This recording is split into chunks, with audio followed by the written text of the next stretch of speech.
gente idealiza um mundo ou um conjunto de situações, é inevitável que essa idealização tenha um distanciamento do que acontece de fato no mundo. Uma idealização, no sentido que eu estou falando aqui, ela seria uma imagem conveniente que nós criamos para expressar um desejo. Assim, o desejo de um mundo justo, por exemplo, né, onde as pessoas não precisem entrar em conflito e que as relações humanas estejam em harmonia espontânea, é uma forma de idealização muito comum na política. Nos anos 60 e 70, o movimento hippie tinha como bandeira as palavras paz e amor. Esse movimento ganha força com a guerra que ocorreu entre Estados Unidos e Vietnã, onde os estadunidenses invadiram esse país que está situado no continente asiático. O movimento hippie protestava contra essa guerra e pedia aos reservistas que não obedecessem às convocações do exército para irem à guerra. O problema é que as palavras paz e amor são muito convenientes, mas o mundo objetivo da política demonstra que esses valores nunca se realizaram plenamente. A democracia é um valor que apenas é conquistado à medida em que os confrontos são reconhecidos e entram num tipo de conciliação. Então não é simplesmente levantar a bandeira da paz e do amor, mas usar a política como um espaço de disputa de interesses opostos. A ideia de conciliação dos conflitos, até mesmo por meio do uso da guerra, é uma ideia trazida para nós pelo filósofo Nicolau Maquiavel. Maquiavel viveu no que se conhece hoje como Itália, só que lá no século XVI.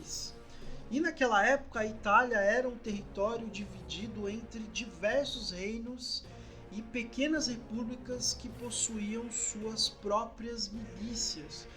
Ou seja, era um lugar totalmente fragmentado e onde a disputa pelo poder era intensa e constante. Pensando numa forma mais adequada de governar dentro desse contexto, o Maquiavel elaborou uma filosofia que trouxe algumas novidades ao pensamento político.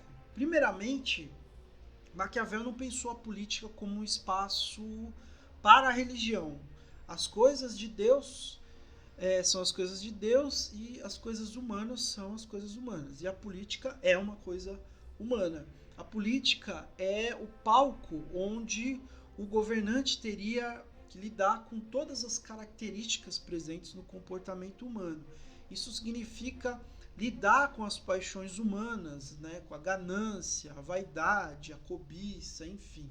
O governante que conseguisse lidar com isso, superando inclusive as suas próprias paixões, seria um governante bem-sucedido. E aí vem mais um aspecto da filosofia do Maquiavel. O governante deve se afastar dos julgamentos morais para fazer política. O principal critério para se fazer política deveria ser respeitar os interesses coletivos. O governante tem sob a sua responsabilidade a vida de centenas ou milhares de pessoas. Todas as ações feitas pelo governante, elas devem ter como preocupação a proteção dos seus súditos. Essa responsabilidade justificaria, inclusive, matar, enganar, trair ou realizar qualquer outra ação moralmente condenável ou não, desde que a finalidade seja de interesse coletivo. Só assim o governante poderia manter o seu poder de forma legítima. Não adianta idealizar um mundo perfeito onde as pessoas se respeitam e a guerra não é necessária. Essa seria uma visão moralista que projeta um ideal de comportamento no mundo, mas esse mundo de fato não existe, sobretudo no mundo da política, onde os seres humanos têm a oportunidade de concentrar poder em suas mãos. Para o Maquiavel, a natureza humana é repleta de paixões e sentimentos que são moralmente condenáveis e que a política não pode desconsiderar isso. Resumindo, um hippie com a sua bandeira de paz e amor não duraria um dia governando um país. No limite, a paz e o amor defendida até as últimas consequências apenas faria com que o hippie e o seu país fossem aniquilados por algum país que desejasse atacá-los. Maquiavel inovou ao pensar a política como algo que não está ligado à moral e nem aos interesses individuais. Ao contrário, a política é uma prática humana e coletiva. Para o Maquiavel, pensar a democracia é considerar a política a partir dessas bases, ou seja, o Estado não deve pensar no divino, mas no humano.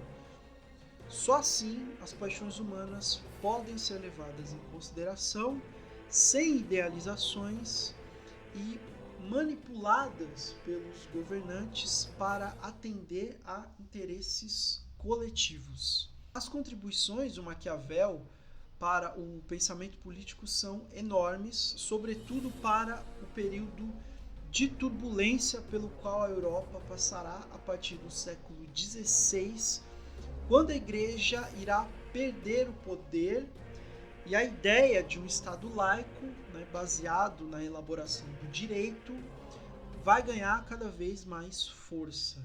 E isso nós veremos no próximo vídeo, no qual eu vou comentar um pouco mais sobre os pensadores liberais. Até!